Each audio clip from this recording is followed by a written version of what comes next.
ফ্রিজটা তো মনে হয় ছোট, কিন্তু তো সাইড দিয়ে একদম পুরো দানব ভাই। ওর নাম আছে, ওর নাম কি জানেন? ভুট্টা ফ্রিজ। ভুট্টা ফ্রিজ। আর দেখেন মুখস্থ হয়ে গেছে আইতে আইতে আপনার কাছে, বুঝছেন, আমরা শিখে যাইতেছি ভাই। এটা হলো ভুট্টা ফ্রিজ, মডেল হলো 3D7 GDR মডেল, 347 গ্রোস আর 345 ইঞ্চ। এটা আমি একটা ভাই একটা চক্রা বক্র কালার আছে। কেমন? হ্যাঁ, যেরকম বাথরুমের দরজার কালার দেখেন, অনেক ভিডিওতে আমি কইছি ওই কালারটা অনলাইনে আছে, ওটা আমার কাছে আছে। আর এটা একটু স্ট্যান্ডার্ড মানে ভদ্র কালার উঠাইছি। প্রিমিয়াম আর কি। হ্যাঁ, আর এটার রেটটা এটা হলো ভাই একদম মানে ভদ্র একটা, যারা স্ট্যান্ডার্ড নিতে চান বা মিরর, আমার ধরে ড্রেসিং টেবিল লাগবে না, এটাই আমি ড্রেসিং টেবিলের কাজ করবো এরা দেখতারে।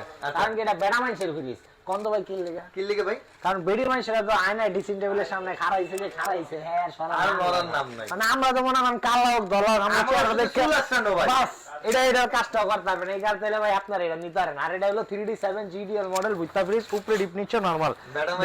ড্রেসিং টেবিল উপরে ডিপ নিচে নরমাল। এই ডিপ ফ্রিজে ভাই এইটা একটা আপনার লাইট দেব। হ্যাঁ, আর যারা সবচেয়ে বড় ডিপের ফ্রিজ চান হেরা কিনবেন এটা। এটা দেখতে মনে হয় শর্ট, কিন্তু ভিতরে স্পেস অনেক বেশি। আর অল্টনের সবচেয়ে বড় ডিপের ফ্রিজ এটা। আমার তো ভাই টেপ আছে, লাগলে মাইক পারেন, হয় চোখে হয়তো বা দেখা বুঝে যাচ্ছে না, মাইক প্লে বুঝতে পারবে, ঠিক আছে? হ্যাঁ। আর এটা হলো আপনার এমআরপি টা কয়ে দিই, এমআরপি হলো 51,490 টাকা ভাই, অলমোস্ট 10,000 টাকার মতো ডিসকাউন্ট ইনশাআল্লাহ পাইবেন। আচ্ছা 10